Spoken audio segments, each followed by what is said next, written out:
I think the Jets knocked it out of the park in the 2024 NFL Draft. Today, I have Jets beat writer Nick Faria with me, and we're going to go through all the picks today on JetCast.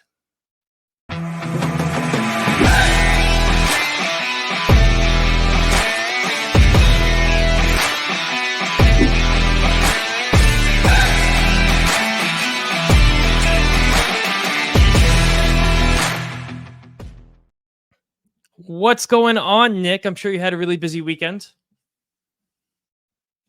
Oh, no, hold on, wait. I think I have you on mute.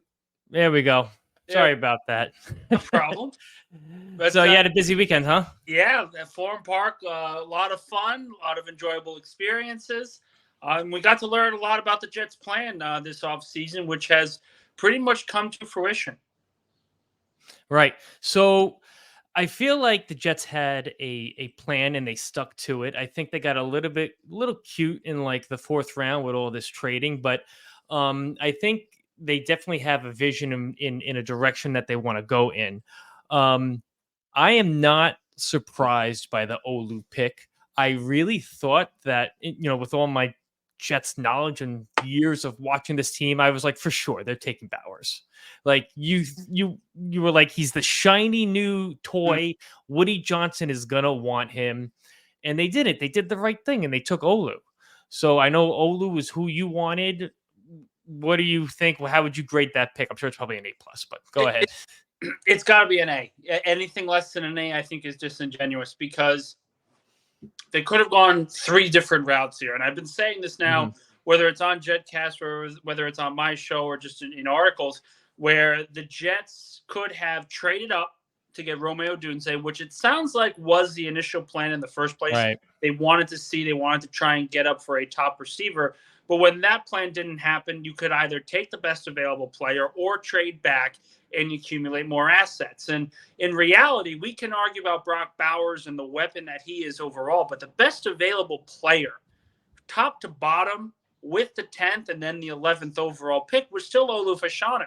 He is a pass blocking machine, didn't give up a single sack in the last 2 years with Penn State. His footwork is great. Yes, he needs to improve a little bit in run blocking, but overall, after speaking with him on Friday, after learning a little bit more about the player, the person, this is a no-brainer. He's a locker room guy.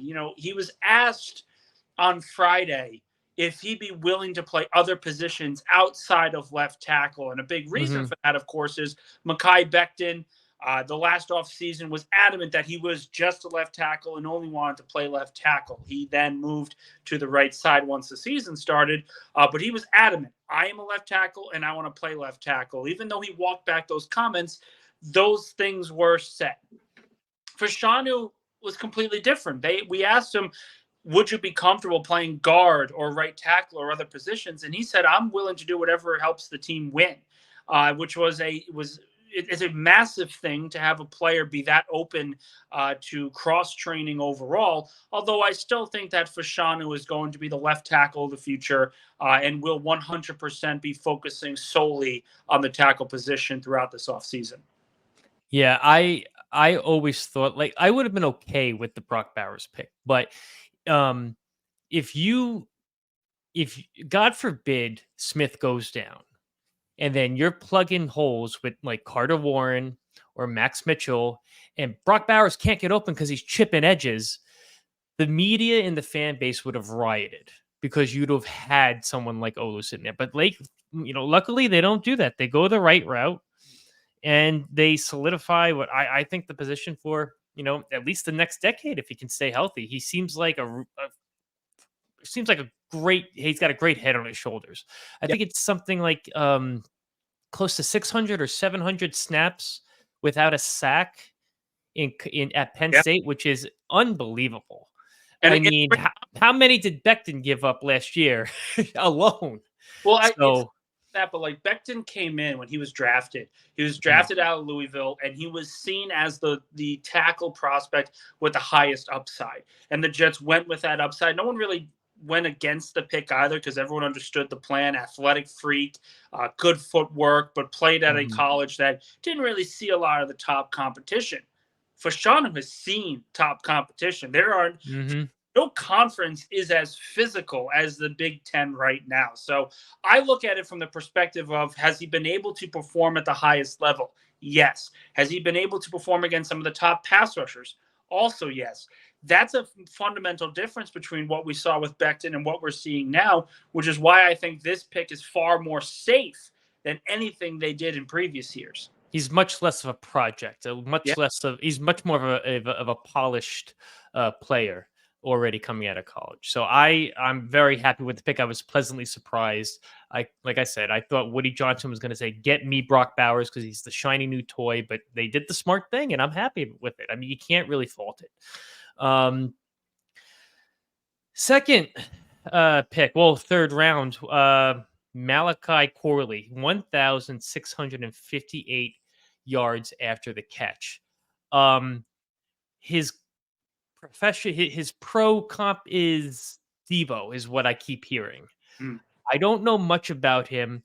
I know that this tonight on our Twitter space, we're going to have a beat writer for Western Kentucky that's going to really give us some insight on him. Looking at the highlights, looking at everything that I've seen so far over the last 2 days, I can't. I love the pick. I think he's a big, aggressive runner. He reminds me a lot of Quincy Enunwa, but Mm. I Yeah. think much more of a heads down, I'm going to hit someone type of attitude. What do you think? Well, I think this is the steal of the draft for the Jets, if you really want to put it frank, because Corley, they were concerned that he was going to go in the second round, but he was a victim of circumstances, I called it, where the first 14 picks of the 2024 NFL draft were all offensive players, which pushed down a lot of grade 1 defensive players into the later portion of round 1 and then round 2. So teams were scrambling to get their offensive lineman, to get their defensive player. You look at Philadelphia, who double dipped at the cornerback position in the first and second round overall. And again, that keeps pushing the receiving class over and over and over. And with Corley, I've heard from people in the Jets organization that they had him as the 4th best receiver in this draft. I don't know if that's 100% certain. All right, so Nick's going to come on back in a little bit, but I love the Malachi Corley pick. Again, he seems like a really big wide receiver, and we really haven't had a lot of those in the Jets organization. Quincy Enunwa was the only one recently that comes to my mind. Let's see if we can get him back. There we go. There we go. Yeah, Perfect. we're good now. Perfect. No, but going back on Corley, if his comp is Deebo Samuel right now and where Deebo's peak is right now, that's got to be great things for the franchise, because I've heard and I've talked to people like Play Like a Jet and Scott Mason. This player actually resembles a lot of Brandon Ayuk in terms of his route running ability, in terms of his speed. The only reason why we don't really see it in college is because he doesn't really, he's not given those opportunities, and he's going to be given those opportunities at the NFL level with the New York Jets. This was a slam dunk draft selection by the Jets. And also, more importantly, New York was itching to move up into the mid-second round, and they couldn't do it, and they were panicking. They were absolutely panicking that they were going to miss out on Malachi Corley. But then, once the third round hits, and I mean immediately, they make that trade with the Carolina Panthers, which showed they were not going to wait any longer. The third round pick, a third round pick swap in a later round selection is a lot more palatable in round 3 than it is in round 2. So this is a no-brainer move by the Jets. They get the guy they wanted. They did a lot of work on him. Yeah, it seems like they did a lot of work on him. Yeah. Can't all this for that. All this trading up and trading back, I lost track of it so many times. It was a little rough because, like, especially in the 4th round, you had those 3 picks coming in. They trade, I think, 2 of them away, and then they take Braylon Allen, another massive human being, as far as I'm concerned. I said it before when we started the stream. It seemed like they definitely had a plan, and it seems like this plan is that they're going to be ground and pound 2.0. We'll get into that, but Braylon Allen is going to be I think that between the tackles, uh, head down, hit the hole, and he's gonna be that Robin to Brees's Batman. I really think. He is what It's Dalvin Cook was supposed to be. I think right. that's the best way to describe it. I think he was what was Dalvin Cook supposed to be in terms of downhill runner, 4 yards a carry every single time. Braylon Allen's not going to touch the ball 15 times a game. It's just not going to Mm-mm. happen because all you need to do is make sure that Brees Hall can get a couple of snaps here and there because he's a feature back and needs to be treated as such. But when you look at Allen, the one thing that stood out in conversations with Joe Douglas and Robert Saleh, they mentioned the lightning and thunder backfield, and they want to Yeah. sort of recreate that with Allen, with Davis, and with Brees Hall. But ultimately, what was interesting about the Allen pick isn't so much his running style, but his pass blocking ability. He is the Yep. youngest prospect in this draft completely. And he is arguably the best pass blocking running back. That is going to be so important because if we look at Israel Abanikanda, I love the kid. Great returner, great overall guy in terms of speed, can really help this team out in the long run, but he's not a good pass blocker. He has to improve on that, and he has to show that improvement. Braylon Allen does not have to worry about that, and that's a fundamental piece that the Jets do not have to worry about going into the next season. So important.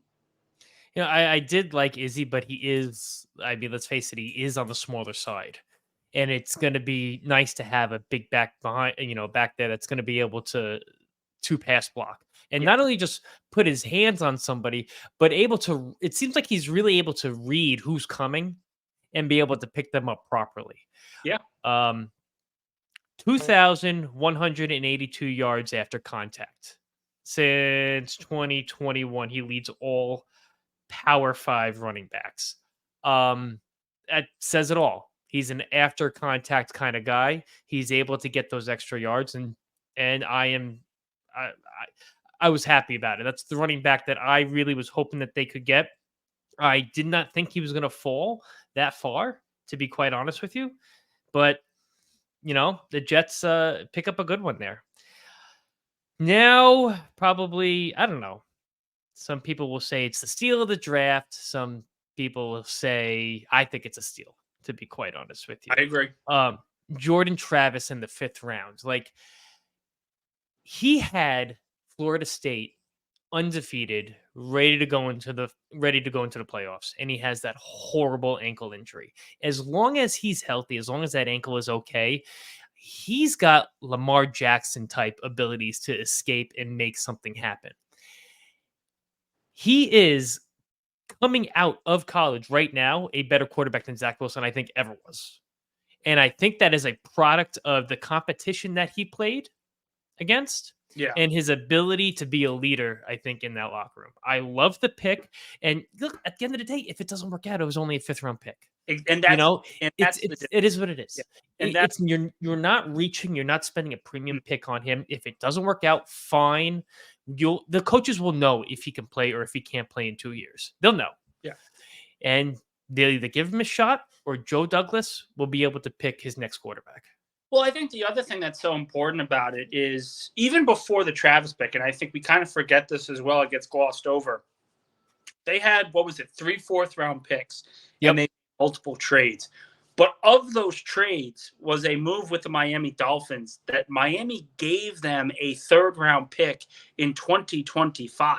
Now, we make 3rd round picks is nothing, but that could be a massive, massive trade piece at the trade deadline this upcoming season. So if New York is 5-2, 6-2 going into the deadline, and they want to get a premier pass rusher or another receiver or anything else that they need at the time, you can get that trade done by giving up a 3rd round pick. You've got the ammo this year that you didn't have last year. I think that's a major, major piece to this entire draft. Every year we have a lot of picks of ammo that we can move around. I'm shocked at how much Joe Douglas is able to move around and get those assets to work with. Well, but again, like last year, they weren't able to do it because they didn't have a lot of assets. Regardless of whether we think it was right or wrong, if they should have gone all in, if they should not have, whatever the case, they didn't make a trade at the deadline and the team was affected by it. That's not going to be the case this year. If the Jets are in contention or even relatively close to contention, they are going to make a trade to help this team win right away. And that third round pick is going to be key. But going back to the main point with Jordan Travis, if he didn't get hurt, and I really say if he didn't get hurt, I certainly think he was going to go in the first round. And when I say first round, I look at Detroit. I look at a team like Dallas that may have their quarterback right now, but would love to have a younger guy in the future to develop behind and sort of do that Jordan Love-esque type thing that the Packers did. He is a phenomenal runner, very, very accurate. And when I talk about accuracy, his anticipation in college improved every single year. When you have that improvement and you show that improvement, that's something coaches absolutely love. He was going to go second round at worst before the injury. He was going to be available for the Jets in that second round if they wanted to trade up, if Rodgers, performed and didn't play very well towards the end of the season. But the Jets are now in a situation that they have not been in decades. And what I mean by that is with Aaron Rodgers and Tyrod Taylor, you have over 30 years of NFL quarterback experience starting, multiple playoff games, a Super Bowl experience that you can tell and teach to a young prospect of a quarterback. They didn't have that with Zach Wilson.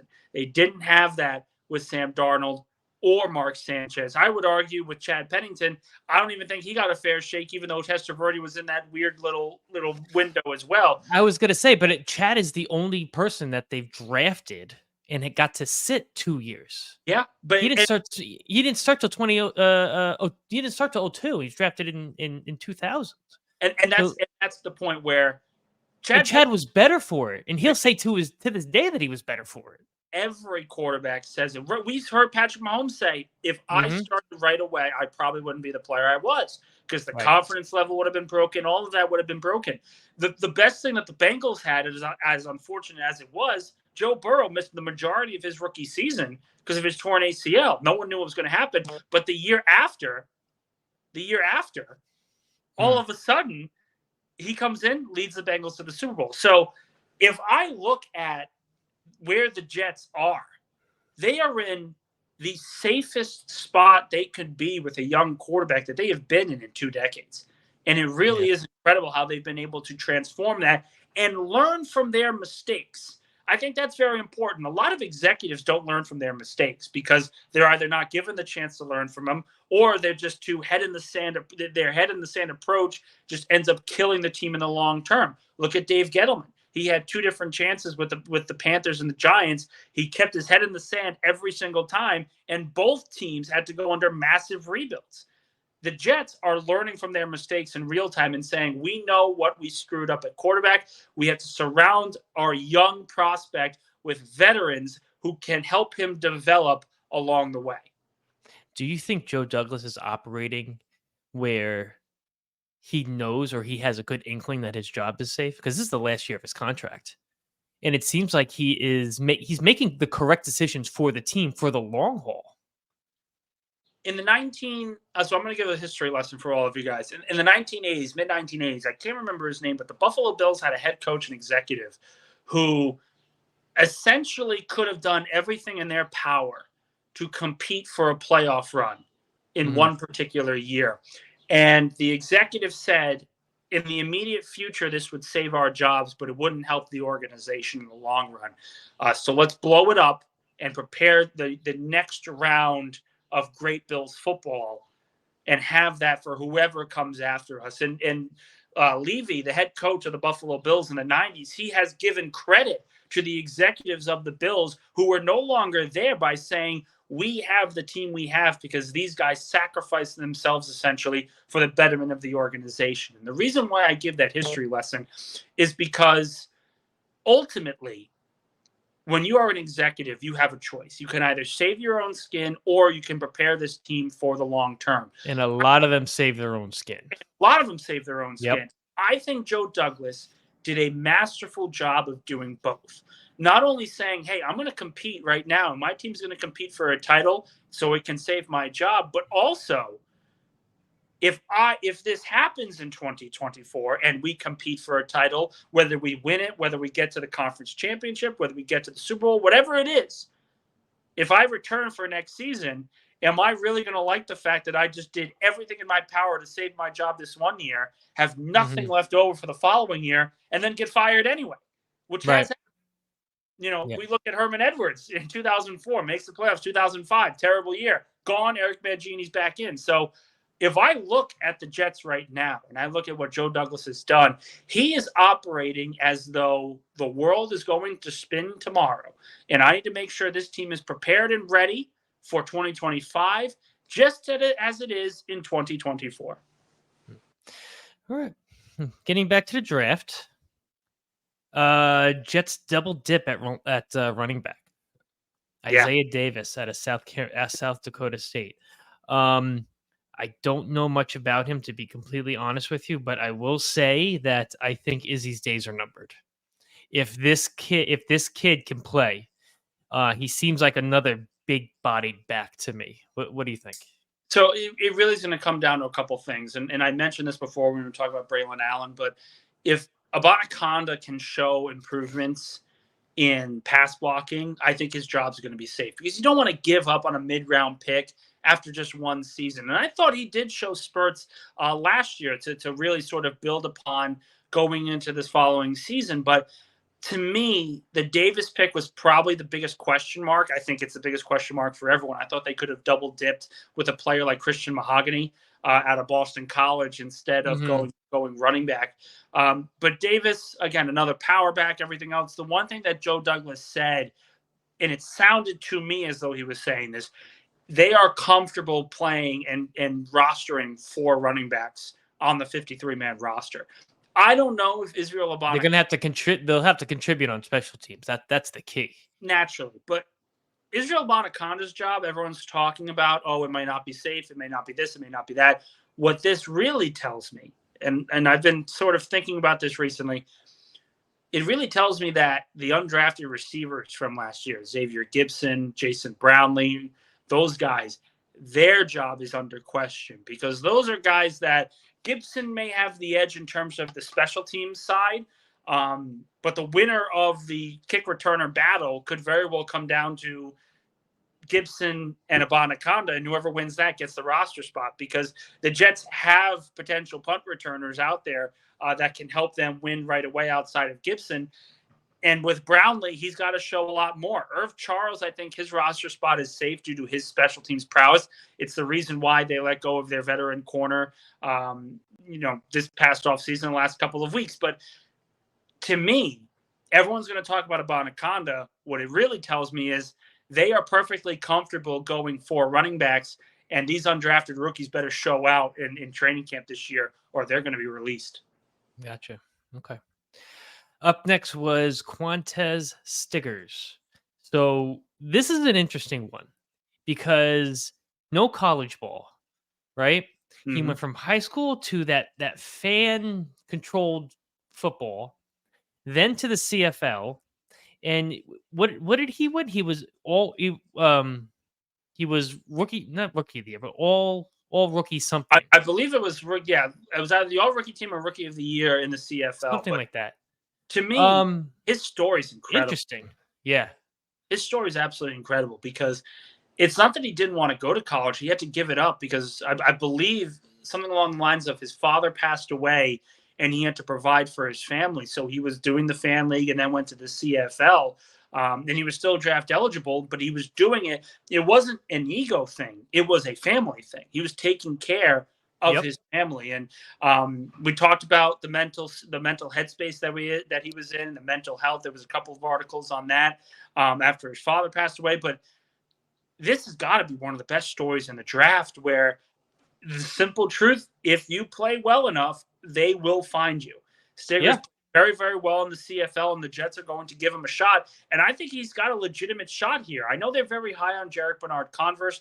I know they like Brandon Eccles, and I think Michael Carter is going to stay in the long term. But there's going to be a massive question going into next offseason, because you have Carter and DJ Reed hitting free agency, and they're going to have to make a decision on both of those players. It would make a lot more sense to re-sign Carter than it would be for Reed. But ultimately, if you can get a late round corner of good size, good speed, and can fit within the developmental structure of this defense, you can get a starting caliber corner on a rookie deal dirt cheap, where you don't have to pay DJ Reed $10 to $12 million a year. Okay.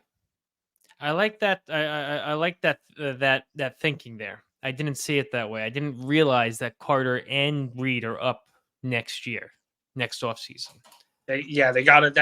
The contract with Carter is going to be important, because this is where Douglas has to get ahead of things and learn from the Bryce Huff deal. Instead of saying, okay, I'm just going to let these guys walk. It's no, I got to get these contracts in early so I can beat some of these other teams to these long-term extensions and set the market. Kind of like what Philadelphia has done with A.J. Brown. They signed him to a $32 million deal, $32 million annually. CeeDee Lamb hasn't been signed. Justin Jefferson hasn't been signed. Jamar Chase hasn't been signed. All these guys, all these contract extensions are going to come up, and it's going to make A.J. Brown's deal obsolete in a couple of years. It makes Devontae Smith's contract look like pennies on the dollar right now. Means Garrett Wilson's going to get paid if he throws out. And that's the thing, but you got to get out of the negotiation. And if the Jets are smart, that means Michael Carter gets an extension this year in the next 2 months. Gotcha. Mr. Irrelevant was a safety, Jalen Key out of Alabama. Now, I think as far as safety goes, I would have them much rather taken a safety with one of those fourth-round picks than trade back. I think there were a few players there that they could have definitely gotten that could have helped out more than a seventh-round pick or Mr. Irrelevant. What do you think about Jalen Key? I know we need a little bit of help at the safety position. We don't know what Chuck Clark's going to be coming back. Mm-hmm. Well, it comes down to a couple different things. First off, I know they're very high on Ashton Davis, playmaker overall on the defensive end, and they also are very high on Tony Adams. Joe Douglas called him, it's not Joe Douglas, Robert Saleh called him a stud at the end of the draft process on Saturday. So to me, and again, this is just based on subjective opinion, they are very comfortable rolling with all three and playing Chuck Clark immediately to start the season. Remember, Clark had his ACL injury at the end of OTAs.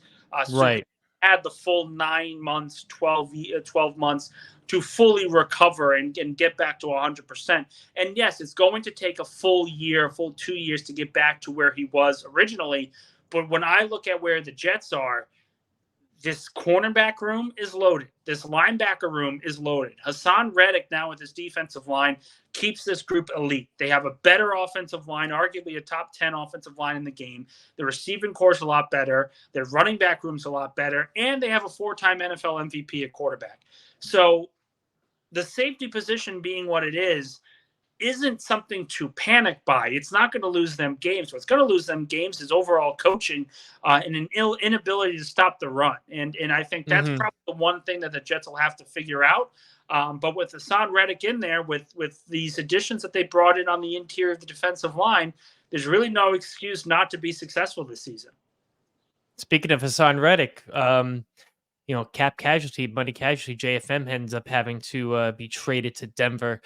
From what I'm hearing, he obviously didn't want to leave. I think he's a very high character guy, and he was, definitely a fan favorite. And unfortunately, he is a situation there where they just couldn't pay him. And Joe Douglas said that, the bridge was too far. They just couldn't bridge that gap. So what are your thoughts on the JFM move? I know it kind of had to happen. There really wasn't a choice there in the matter. What are your thoughts on it? The Jets didn't want him to go and he didn't want to leave, but at the end of the day, they had to make a choice. It was either him or giving the long-term extension to Hassan Reddick. And whether we like it or not, yes, JFM's play, very helpful because he's a good run defender. And he can rush the passer occasionally. But to win in this league, you got to force turnovers and you got to get after the quarterback. And Franklin Myers does not do that enough, nearly as Hassan Reddick does. And Reddick, Right. again, because I've seen him so often, I can give a unique experience on this. Every single play Philadelphia needed to make on defense, seemingly every play that the Eagles made on defense in the last 2 years in general, was helped because Hassan Reddick started it. Whether it was the forced fumble sack on 4th down against the Giants in the playoff game, whether it was injuring Brock Purdy unintentionally, but forcing the turnover that knocked him out of the game in the NFC title game. You look at his 2 forced fumbles against the Jacksonville Jaguars that year, the sack that ended the game in Los Angeles this year, the sack that they had on Patrick Mahomes in a game. Yeah. He is a top 5 pass rusher in this league right now. And it's really hard to argue against it when he's had the second most sacks out of anyone in this stretch. It's a no-doubter. It's a no-brainer. You have to re-sign Hassan Reddick, and if it's between him and John Franklin Myers, it's no contest. It really is. And Joe Douglas kind of said as much. He's like, we love him, we love the player, but it really came down to we need to extend Hassan.